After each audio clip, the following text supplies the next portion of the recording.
Jean-Paul, d'abord et avant tout, bonjour. Bonjour, M. Gagnon, vous allez bien? Ça va très, très bien. En très grande forme. Formidable. C'est un bon week-end, puis voilà. l'avant-midi était parfaite, puis tout va bien. Tout va bien. Apple manque d'iPhone, mais c'est pas grave, ils vont aider ça. Alors, on va... On va en fabriquer Ils plus. attendront. Les Chinois vont travailler davantage. Ils attendront, c'est ça. Revue des marchés, on va commencer par le marché. Puis après, on va faire Apple et la grande messe, hein, parce qu'on a vu ça là, la semaine passée, là, la réunion du culte.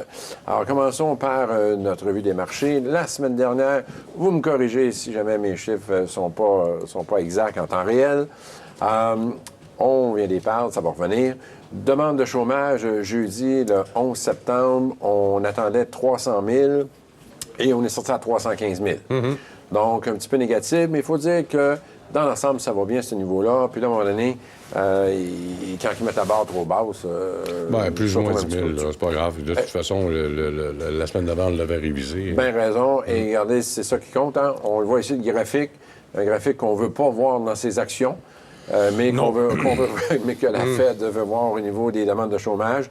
Donc, constance baisse. Hein, il faut donner à César ce qui revient à César. Là. Écoutez, en 2012, on était dans les 400 quelques mille. On est rendu là, aux environs de 300 000. Puis, c'est une donnée extrêmement importante parce que ceux qui nous écoutent, qui parfois m'envoient des petits commentaires, comment ça, vous parlez tout le temps d'emploi aux États-Unis, etc., c'est que la Réserve fédérale américaine surveille ça de très, très, très près. Ça va influencer le rythme à laquelle elle pensera augmenter ses taux d'intérêt ou arrêter ses achats d'actifs. D'ailleurs, de toute façon, on le verra cette semaine, on devrait... il reste 15 milliards, là, 25 milliards de QI à aller chercher. Il devrait en enlever 15. Il reste 15 millions de bons du Trésor. On devrait en enlever 10. Et les actifs adossés à des hypothèques, il reste 10 milliards. On va en enlever un autre 5. Donc, on devrait terminer pour la prochaine réunion du mois d'octobre. Et même si on voit une reprise économique aux États-Unis, on surveille l'emploi parce qu'on se dit, d'abord, il n'y a pas d'inflation créée par les emplois, il n'y a pas de hausse salariale significative et on veut voir aussi de meilleurs salaires.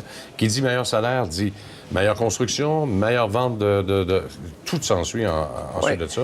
Et les marchés qui anticipent quand même une bonne période. Comme vous disiez tantôt, aujourd'hui, on ne peut pas, nous qui day tradons, swing tradons, on est toujours en train de quand même s'informer sur les données économiques. On ne peut pas trader sans ça aujourd'hui. C'est une question d'environnement. Il faut prendre compte ces choses-là en compte. Surtout que Janet, on sait, c'est une dovish. Et Janet, l'emploi, pour elle, c'est bien important. Et jusqu'à un certain point, ça va moduler un peu là, à quelle vitesse que la Fed pourrait se mettre à augmenter les taux ou pas. Si ça continue de s'améliorer puis le chômage continue de descendre, ils l'ont toujours dit, à un certain moment donné, ils vont dire, ben voilà, c'est assez bas pour qu'on puisse commencer à augmenter les taux. Il faut évidemment se tenir informé de ça. Alors, ça a fait quoi sur les marchés? En pré-market, il y a eu une baisse, évidemment, parce que le chiffre était négatif. Mais quand les marchés ont ouvert, il y a eu un mouvement d'anti au tout début. Là. Après ça, on est parti à la hausse. Hein. Les marchés ont été haussiers cette journée-là. C'était jeudi, le 11 septembre, en passant, qui était un anniversaire assez mémorable aux États-Unis. Là. Et après ça, on a eu vendredi. Il n'y avait pas beaucoup de choses, en tout cas des market movers qu'on appelle. Là. Vendredi, il y avait les ventes au détail avec les automobiles, pardon. On s'attendait à 1,6, ça a sorti 1,6. Donc, pas vraiment de nouvelles à ce niveau-là. C'est en ligne. Oui, et je pense que j'ai la même chose. Je ne sais pas si vous confirmez ça. Là. Sans les autos, c'est la même affaire aussi. Ça en allait à 1,3, ça a sorti à 1,3. Fait en ligne, là aussi. Si on regarde le graphique, on s'aperçoit qu'il y a eu une légère remontée là, sur l'annualisé. Mais bon, ça va être à surveiller ça parce que ça aussi, hein, ils ont un œil là-dessus. Chômage, l'emploi, les ventes de détail, confiance consommateur, voilà. Puis d'ailleurs, il y avait l'Université de Michigan le vendredi en plus en même temps. Vous avez bien raison. Et pourtant, c'était à la hauteur. Oui. Ça, c'était les ventes au détail, qui étaient, en fait, en ligne. C'était en ligne. Même, on a révisé à la hausse le mois dernier. Mais ça a mal été dans la journée. C'est peut-être d'autres choses aussi. Il ne faut pas nécessairement juste attribuer à ça. Vous avez raison, il y avait le sentiment du consommateur qui était attendu à 83,4, sorti 84,6. Alors, tu portes très bien. Regardez le graphique, c'est quand même assez... on se maintient là, dans la zone du 85. Alors, c'est sûr que ça aussi, ça compte pour beaucoup là, dans la politique. C'est le regard futur sur l'état de l'économie qui influence beaucoup et qui fait augmenter conditions économiques autour de 98,5, mais 75,6. Je ne veux pas faire d'annonce pour des stations de radio. Là. Et pour ce qui est de l'inflation, bien, sur 5 ans, on voit que même ça a baissé de ce côté-là. Alors, ça fait gonfler le sentiment du consommateur de bonne façon, et c'est tant mieux. Depuis le début de l'année, là, quand même, ça a quand même augmenté pas mal. 4 points, c'est beaucoup. Oui, non, effectivement. Puis ça, c'est le Michigan Index, là, qui est quand même très suivi. Il y a l'autre, qui est Conference Board. Là. Mais disons que les deux, par les temps qui courent, sont relativement là, positifs. Bon, malgré tout, vous voyez, des fois, les marchés, c'est assez étrange, la réaction. Mais il ne faut pas oublier une affaire aussi. Il y a toujours l'histoire, puis on le dit souvent ici, là, Wall Street et Main Street, ils n'ont pas la même vision des choses. Ce qui est bon pour Main Street, le peuple, n'est pas toujours bon pour Wall Street. On le répète, Wall Street, la peur qu'il y avait la première, c'est la baisse du DQ. Là. Ils ont l'air assez habitués, en tout cas, tranquillement à ça. Là. Mais là, l'autre peur là, qui les hante, là, c'est la montée des taux d'intérêt. Et ça, la montée des taux d'intérêt, c'est pas compliqué. Le jour où la Fed va dire l'économie va bien, c'est évident que c'est là que ça va commencer. Oui, mais là, il y en a qui, beaucoup qui commencent à jouer les épouvantails à mono. On en a parlé un peu vendredi, là, dans le sens où s'il faut qu'il y ait des hausses de taux d'intérêt, c'est tout à fait normal. Ce qui est anormal, c'est d'avoir des taux d'intérêt négatifs par les temps qui courent. C'est-à-dire, le taux d'intérêt, 2 ans, est à 0,57. Enlevez 2 d'inflation, vous êtes négatif de 1,5 Ça ne peut pas être à zéro tout le temps. Ça remonte à quand? 2008? Bah, 2008? Oui, à peu près. Ouais. 2008? Hey, 2008, là, on approche de 2015. Là, c'est un record, là, je pense. Non, c'est un record. Au niveau américain, là, fait que c'est sûr que ça va remonter. Ils n'aiment pas ça. Pourquoi? Parce que quand ça va remonter, il y a bien des entreprises pour qui une augmentation de taux d'intérêt veut dire qu'on passe du profit à des pertes. Quand tu es juste à la ligne, c'est le temps de renouveler tes titres de dette. Il y en a beaucoup qui ont renouvelé leurs titres de dette, qui ont fait le ménage de leur bilan, puis il faut. C'est quand même une bonne nouvelle. C'est ceux-là qui vont passer au travail. Bien, c'est ça, exactement. Alors, un score très mitigé, hein, une avec tous les goûts, et ça a donné une semaine baissière. Oui, effectivement. Strictement pour des raisons de peur de taux d'intérêt. Voilà.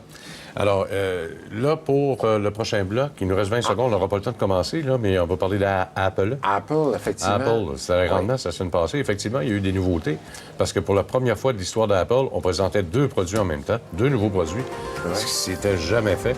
Non. Steve Jobs, lui, il faisait ça un à la fois, puis plusieurs par année. On revient dans un instant.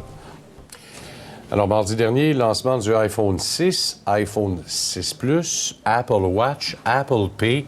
Ça fait bien du Apple dans la même semaine. Ça fait bien de la pomme, ça. Oui, pas mal. Alors, on va en parler. Je sais qu'il y a bien des gens là, qui sont en suivant ce qu'on va dire. J'en connais personnellement. Là. Je disais qu'ils ont parlé de ça ce midi, mais on va être rivés devant les écrans de télévision. Alors, Apple, le culte suffira-t-il? Hein, parce que quand on parle d'Apple, on peut quasiment parler de secte, dans le bon sens du terme, là, évidemment. Ils payent des impôts, par contre, eux autres. Mais on sait que c'est... Ils ont trouvé des façons, très, très originales de ne pas payer de... L'Église Apple, oui. Ça s'en vient sûrement, ça. Alors, célèbre Keynote. Hein. Keynote, c'est la fameuse présentation là, que Apple nous a habitués depuis plusieurs années. Mardi 9 septembre, vous l'avez dit, Apple a présenté de nouveaux produits lors de l'un de ses célèbres keynotes. Au fil des ans, Apple a toujours su utiliser ce type d'événement là, pour générer de l'anticipation, de l'excitation pour les nouveautés, puis ainsi entretenir le culte des amateurs de produits d'Apple. Steve Jobs, avec son talent naturel, était maître en la matière. Hein? Ça, je pense qu'on s'entend là. Une des plus célèbres présentations avait eu lieu en 2007, quand il avait lancé le fameux iPhone. Depuis août 2011, c'est Tim Cook qui a pris la relève, le nouveau PDG, et c'est lui qui a fait la présentation la semaine passée. À ce chapitre, force est d'admettre que M. Cook a fait un travail honnête, mais évidemment, il ne peut pas soutenir la comparaison avec Steve Jobs. On est toujours un peu en train, les gens sont toujours un petit peu en train de le comparer. À tort, à raison, là, c'est ce qui se passe. À plusieurs occasions, les gens qui ont suivi ça un peu, qui est l'autre, là, disent qu'ils ont senti un certain inconfort de Cook. rendant même son allocution des fois un petit peu hésitante. C'est pas tout le monde là, qui a le talent là, à la Steve Jobs là, de faire face là, aux adeptes là, de Apple. À son détriment, peut-être, Apple, c'était Steve Jobs. Steve Jobs, c'était Apple. Oui, effectivement. Alors, c'est lui qui pas l'a facile créé. de chausser ses souliers. Hein? Non, c'est sûr. Et on va voir tantôt, il a quand même fait des bonnes choses. On va regarder une graphique, on va voir que ça n'a pas été si mal depuis qu'il a pris la tête d'Apple. Alors, en fait, ce que les gens disaient, c'est qu'il semblait demander l'approbation de la foule, tandis que Steve, lui, l'avait pour acquis. C'est un petit peu la différence de personnalité. Un, c'est un comptable, puis l'autre, c'est un créateur. Donc, c'est sûr qu'on n'est pas dans le même chapitre. Les nouveaux produits, iPhone 6 et le 6 Plus, Apple Pay, vous l'avez dit tantôt, puis Apple Watch. En tout cas, c'est du Apple. Rien de nécessairement révolutionnaire, mais qui s'inscrit tout de même là, dans la lignée de la façon de faire d'Apple, de créer des produits d'une qualité unique. Il faut lui donner ça. La tablette, là, iPad, ils ne l'ont pas inventée. Il y en a eu bien des tablettes avant eux autres. Mais ils ont fait la première qui marche bien. C'est ça qui est la force d'Apple, des produits qui sont sexy, qui fonctionnent bien. iPhone 6 et iPhone 6 Plus, les points forts. Un écran plus grand, processeur plus rapide, appareil plus mince et évidemment le fameux paiement électronique là, qui va être intégré dans ce fameux téléphone-là. Voici ce que ça a de l'air. On a toute la gamme. On voit bien là, que par rapport au iPhone 5, il y a évidemment une assez grosse différence là, de dimension. L'épaisseur, même affaire. Hein? On voit que c'est très petit. Évidemment, le plus est un petit peu plus gros parce que forcément, étant plus long, il faut que c'est un petit peu plus épais. Mais par rapport au 5, quand même une assez bonne différence. Bon, les critiques. Hein? Il faut quand même essayer d'être le plus possible neutre là, dans nos analyses. On peut juste être sur un bord. Là. Et je dis tout de suite que Apple, pour le moment, je ne serai pas long dessus, je ne serai pas short non plus. On va en parler tantôt, là, mais je suis un petit peu indécis actuellement. Alors, les critiques, plusieurs disent que les compétiteurs dépassent déjà les nouveaux avantages techniques de l'iPhone 6. À part le nouveau design, sa capacité de paiement, il n'y a pas vraiment rien là, de vraiment nouveau dans ces produits-là.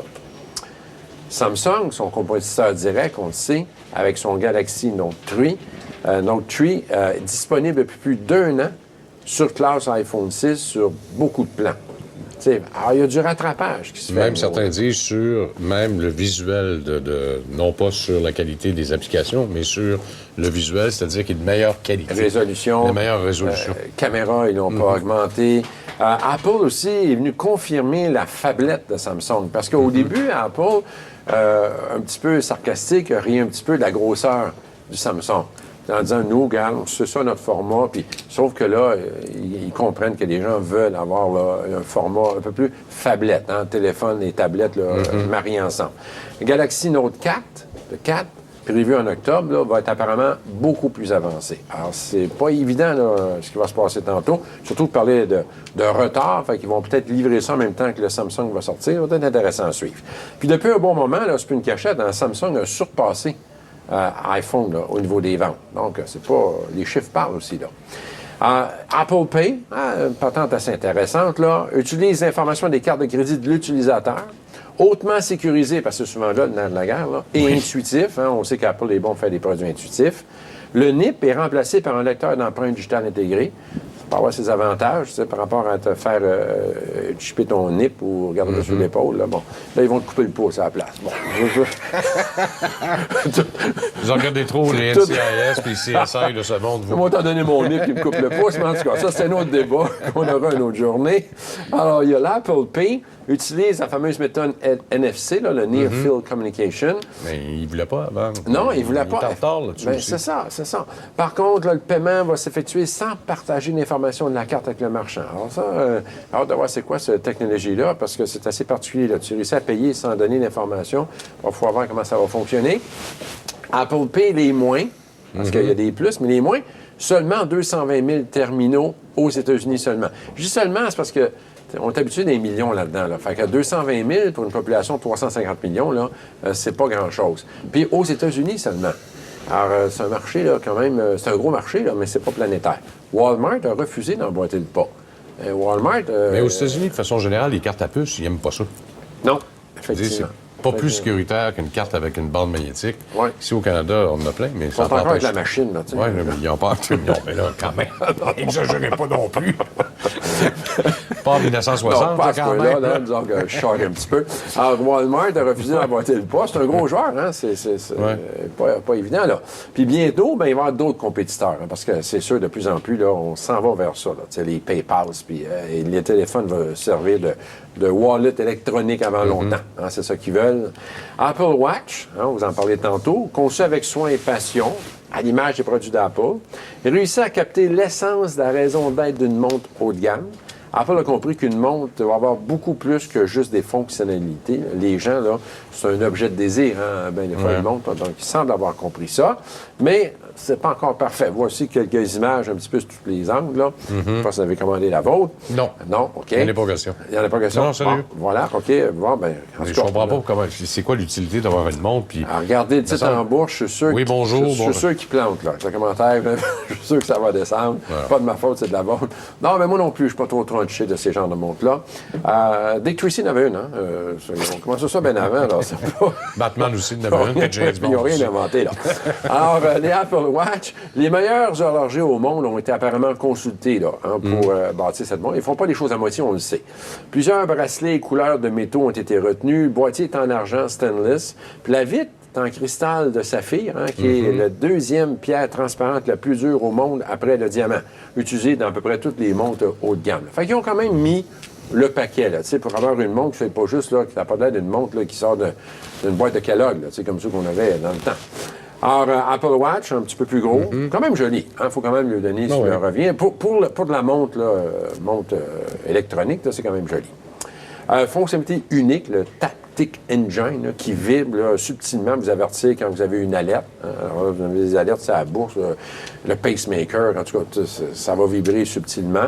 Une fonction walkie-talkie qui permet d'envoyer des dessins en temps réel. Celle-là, j'avoue que je n'ai pas trop compris. Et puis c'est bien ça, là, mais il ne faut pas trop l'intérêt de dessiner là-dessus et s'envoyer ça par walkie-talkie. Mais en tout cas, c'est dedans. Un moniteur de rythme cardiaque pour l'entraînement physique. Puis capacité NFC, mais sauf qu'il faut que tu aies ton téléphone iPhone 6. Ben, la majorité des fonctions qui sont là-dessus, il faut que ce soit Effectivement. iPhone 5 et plus. Effectivement. Donc, ça te prend un téléphone. T'es pas... Non, t'es pas... T'attends. Voilà.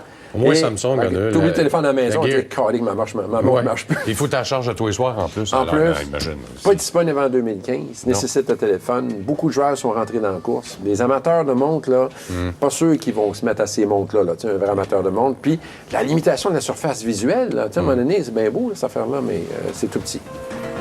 Je vais regarder mon émission.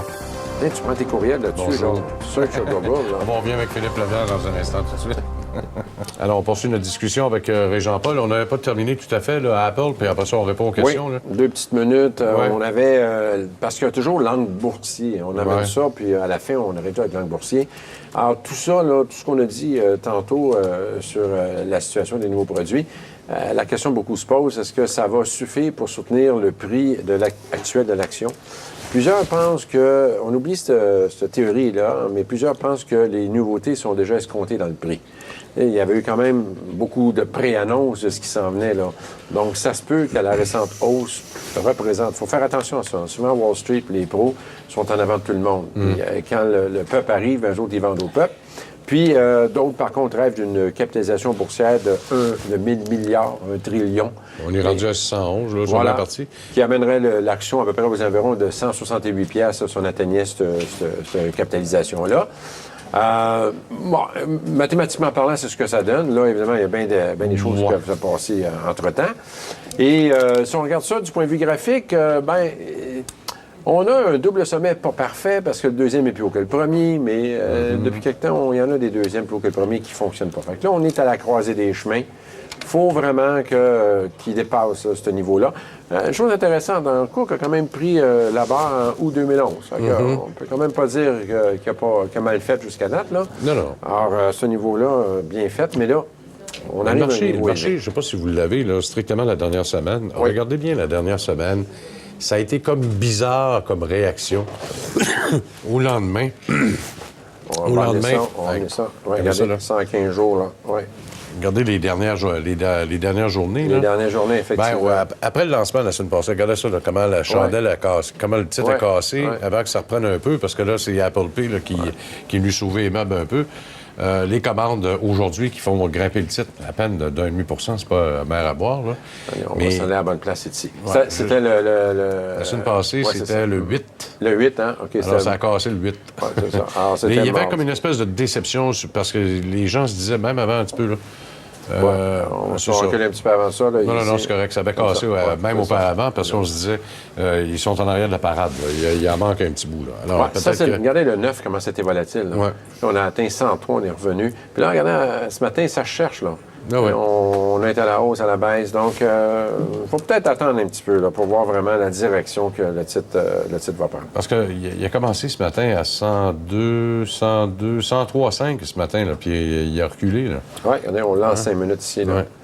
Demain matin, 103,5, juste sur une trade, par exemple.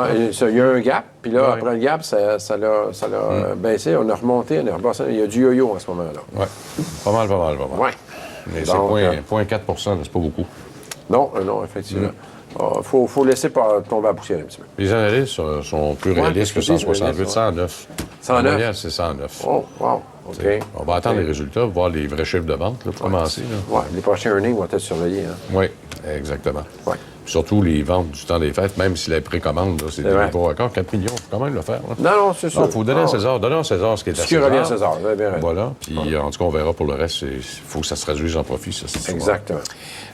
Les questions. Oui, les questions. Première. Tiens, Rénal qui nous écrit, il voudrait avoir notre avis sur le titre de Descartes System Group. Ça faisait longtemps qu'on n'avait pas parlé. Moi, c'est une entreprise là, qui va tellement bien. Là, vous le regardez sur le long terme. Oui, non, c'est correct. On va partir par le long terme. Disons on va oublier les années 2000. On va oublier les années 2000, c'est ça. Parce que dans le secteur du logiciel de gestion, disons qu'ils ont eu de la misère un bout. Ouais, c'est reparti en peur à partir du mois de septembre 2012, à peu près 2011, là, on était à 6, on est rendu à 16. Mais champ de progression, là. Oui, bien c'est ça. C'est pas nécessairement mauvais. Là. Ça paraissait pire que c'était, parce qu'évidemment, quand tu as atteint un sommet, ça a déjà valu 80$, là? Oh, oui. OK. Au maximum, là. OK. Maximum 78,50, c'était. Mais là, c'était la folie. La folie de 1999-2000, là. Le bug de l'an 2000, ça vous rappelle-tu quelque chose? Ben oui. Tout le monde est parti en peur, puis quand ils sont aperçus que minuit a passé comme du beurre dans le poêle. C'est drôle, on est passé du 31 décembre au 1er janvier, pareil. Oui, effectivement. Il n'y a pas eu de problème. C'était toute une affaire, ça. Ils ont fait bien de l'argent dans les années qui ont précédé. Oui. Moi, j'étais prêt, je me suis fait passer un bunker. Ça ne servait à rien. Tout vendu ça. Donc, la montée est quand même belle et progressive. Donc, oui, le titre va bien en ce moment. Sur ma 100 en semaine, même chose. Sur ma 100 en jour aussi. Donc, oui, il y a eu une belle performance récente là-dessus. C'est un titre qui a le vent dans les voiles, là, depuis, je dirais, quelques temps. Bonne croissance des ventes, 15 annualisé ces 3 dernières années, c'est quand même pas mal. Là. C'est ce qu'on recherche d'un titre. C'est pour ça, d'ailleurs, que le titre, au cours des 5 dernières années, a réussi à tant grimper. Bénéfice qui est passé de 36 en 2010 à 66 cents, avec des opérations. Ce qui fait mal, là, c'est peut-être des opérations de Belgique, là, mais en Amérique du Nord, 13 de croissance. En Europe, 20 8 pour l'Asie-Pacifique. Pour ce qui est des autres pays, ils sont partout. Ils sont partout. Une compagnie très bien intégrée. Les analystes, c'est super. Tout le monde était à achat, même surachat pour certains. Surperformance, même, parle de surpoids. Prix cible autour de 18-20. Ouais. Donc, il reste encore de Puis, techniquement parlant, on est dans une configuration haussière aussi. Donc, en théorie, c'est un bon choix. Effectivement. Bon, François Houle sur notre Facebook qui nous demande de regarder quelques titres et est-ce qu'il doit attendre ou s'il y a des points d'entrée pour... Ça va être plus vous, là, votre travail, puis moi, je ferai plus le reste par la suite. Ouais. WestJet, Transat, Dollarama, Couche-Tard, MTY. Oui, bien, premièrement, c'est sûr que j'imagine qu'il parle d'achat, parce que des points d'entrée, dans mon cas, il peut en avoir ces 2 barres. Hein? Donc, mais je comprends que c'est vraiment pour un achat. Bon. Je vais tout de suite dire que celui qui se présente le mieux, parce qu'il demandait aussi, je pense, quel était le mieux, WestJet, vous en parlez d'ailleurs, vous, en début d'émission. Là, je suis en train de me poser la question, c'est pas tard un petit peu. Bon, c'est ça que j'arrivais à la conclusion, parce que, écoutez, toute une ride, hein, et aujourd'hui en particulier, là, si je ne me trompe pas, Oui, c'est en plein ça, regarde ça aujourd'hui, le titre, là. 32,54, une pièce 75. Un gap un matin. Et c'était dû à quoi, là? C'est quoi la nouvelle? Ben, c'est parce qu'ils montent leurs tarifs pour les billets éconos, dont les vols intérieurs Canada, États-Unis. Premier bagage, 25 $. Alors, moi, je faisais à la blague ce matin, ça, c'est des billets éconos. Tu veux économiser, tu vas payer. Exactement. Mais c'est des entrées d'argent quand même supplémentaires pour WestJet. On veut ton bien, mais on va l'avoir. Non, pas à ce point-là. Ça, c'est un autre, ça. Revenu Canada. Non, je ne l'ai pas dit. Québec. Je l'ai pas dit. OK. Moi, je l'ai dit. Mais peut-être aussi que les déboires de certaines compagnies aériennes, ça peut peut-être aussi jouer en leur faveur. Bien, c'est ça. Là. Il parle de Transat également. Moi, Transat, je serais plus prudent un peu. Oui, mais ça, j'allais dire. C'est malheureux. Là. J'aime bien cette entreprise-là, mais entre aimer l'entreprise puis sa performance en bourse, c'est deux. WestJet est un bon choix. Je veux dire, Dollarama, sans mettre en jeu. Mais encore là, on arrive dans des titres qui ont beaucoup donné. Beaucoup d'années. Vous savez, si on le regarde en mensuel, c'est beau, là. Mais si on s'en vient en jour, là, c'est un peu moins évident, là. On s'aperçoit qu'il y a du mouvement de côté. Si on va avec Couche-Tard, Couche-Tard est aussi un bon choix, mais encore là, il y a beaucoup d'années aussi dernièrement. Évidemment, Couche-Tard a fait un split de 3 pour 1. Et depuis ce temps-là, ça va bien. Et ils sont en mode acquisition. Ils veulent acheter la planète. Donc, encore là, un bon titre, mais c'est des titres qui ont beaucoup donné. Alors, c'est sûr que souvent, des situations comme ça, je connais pas les connaissances de notre auditeur, mais c'est sûr que si on est capable de faire des options, bien, des fois, c'est des solutions là, pour être capable. Quand tu arrives sur un titre qui a beaucoup donné, puis tu veux essayer d'en chercher encore plus, il faut que tu te protèges, parce que ça peut, évidemment, te revirer d'en face. Mais moi, je regarde tout le temps les perspectives de croissance de l'entreprise avant de prendre ma dernière décision. Pour Couche-Tard, il y a toujours une possibilité. Pour ce qui est, je ne sais pas si on peut revenir sur Dollarama. Oui, ça traverse. Dollarama qui nous offre 13 de croissance des revenus annuels. Donc, normalement, ton bénéfice qui continue de croître, on prévoit l'ouverture de 80 magasins encore une fois l'année prochaine. Donc, il y aura une croissance supplémentaire. Je pense qu'il y a encore de la place et les analystes de leur côté disent exactement la même chose. Quand tu as 2,1 milliards, tu prévois une course la majorité, ils sont tous à l'achat sur Dollarama. Donc, puis le principe est encore autour de 102. Donc, il reste encore... Vous voyez, là, le 13 de croissance, on parle d'un 10 d'augmentation sur le titre encore. Alors, donc, on le voit. Puis MTY, faites attention, par contre. MTY, c'est une excellente entreprise gérée par un bonhomme tout à fait extraordinaire, M. Hulma. C'est vrai. Ça continue de connaître, mais ça n'a pas de volume. Faites attention. Pas de volume, les marges bénéficiaires, là, ils n'ont pas de volume en bourse, mais eux autres, le profit se fait sur le volume, parce que les marges bénéficiaires, je ne me trompe pas, là, sont bonnes. Sont bonnes, les marges bénéficiaires. Mais ça, c'est quoi les revenus? Eux autres, là, c'est autour de 123 millions annuels, puis ils prévoient une pièce 63 par action. C'est quand même pas mal, puis une croissance d'à peu près 15 par année. C'est une bonne entreprise, là. Parce que si on regarde la dernière année, même cette année, au cours des 4 derniers mois, ça a été exceptionnel. Les résultats financiers tout à fait exceptionnels. Ça monte depuis 2004. Ans, ça monte depuis 2004. Mais c'est ça. Ce qu'on disait tantôt, c'est toujours un peu... C'est le fun de les prendre quand ils sont un peu moins proches de leur sommet. Je ne sais pas c'est quoi les cibles sur... Les cibles est autour de 35-75. Donc, il en reste encore un petit peu. Mais pas beaucoup, hein? On est en 33, il commence à être plus serré là, que Dollarama. Oui, il faut penser... Dollarama, il y a plus d'espace. Retour sur le risque. Hein? Tu vises 2 piastres, puis tu te mets un stop de 2 piastres, tu es dans le 1 pour 1, là, c'est pas intéressant. Là. Donc, il faut faire attention à ça. Pour ce qui est de Couche-Tard, il reste encore un 10-15 encore à aller chercher. On est autour de 39 le principe. Tout le monde est à l'achat là-dessus aussi. Probablement Couche-Tard, c'est peut-être le meilleur du lot avec... et Dollarama. Oui, Dollarama, effectivement. J'espère que ça répond à votre question, mon cher ami François. M. Fournier de Saint-Bruno qui nous écrit il voudrait prendre des positions dans 2 entreprises qui semblent s'être remises de plusieurs difficultés. Une compagnie de bioressources, Neptune Tech et BlackBerry. Ça fait longtemps qu'on n'a pas parlé de BlackBerry. On peut commencer par BlackBerry? Ah, bien, certainement. Commencer par BlackBerry. On a couvert ça longtemps. Hein? J'étais short une bonne partie de ma vie là-dessus. Là, je n'y touche plus vraiment parce que ce niveau-là, je ne l'achèterai pas, je ne shorterai pas, c'est bien évident. Là. Ah, écoutez, BlackBerry. Il a réussi à baisser pas mal ses shorts. Il est à 3 là, à peine. Oui, c'est sûr. revenu à un niveau normal. Un niveau normal. C'est sûr qu'à ce prix-là, il y a un peu moins de shorts qui s'intéressent à ça. Là. Mais... Quoi dire sur BlackBerry? Écoutez, ils ont quand même réussi. Écoutez, à un moment donné, il y avait une question. Leur survie t'a quasiment menacé. T'es encore là. Bon. La menace de survie est encore Vous là. avez raison. Ils se sont quand même replacés. On s'aperçoit que depuis le creux de tous les temps, le titre est quand même revenu à un certain niveau. Ils ont un nouveau PDG qui est quand même l'air d'être assez allumé, là, puis probablement mieux que celui qu'ils ont eu à une certaine époque, là, sans le nommer. Donc, mais je ne serai pas acheteur sur BlackBerry en ce moment, mais c'est un titre qui peut être à surveiller pour éventuellement, parce que il y a beaucoup de jeux là, qui se passent en ce moment dans le domaine. Puis aussi, on voit de plus en plus que le téléphone devient un peu l'élément central. Hein. Là, on va payer par le téléphone. Alors, donc, de plus en plus, les choses là, se dirigent. Ils sont en retard. Bon, oui, c'est sûr, ils sont en retard. Puis leur technologie qu'il y avait, le gap qu'il y avait, qui était la sécurité, c'est un petit peu moins. C'est un peu moins vrai. Un peu moins à l'avant-garde que c'était à l'époque. Mais tu regardes 2014, là, une perte d'1,35 par action. On prévoit des pertes pour 2015 encore. La restructuration n'est pas terminée. Tu avais 18 milliards de ventes en 2012. On est rendu à 3,9. On s'entend-tu que ça va pas bien? Oui, oui. OK. Mais tu sais, comme ils disent, des fois, à un moment donné, le fond du baril, tu peux pas aller plus bas. Mais, c'est ça. Les analystes disent quoi, donc? Ils commencent à... Oui. Le désert. OK. On va aller voir Neptune. Neptune, effectivement. Neptune. Il est ici, Neptune, voilà. Alors, Neptune, bien ça, écoutez, c'est sûr, ça tombe un peu dans le penny stock, à 2 piastres. Bon mouvement depuis 3 jours. Je ne sais pas ce qui est arrivé, là.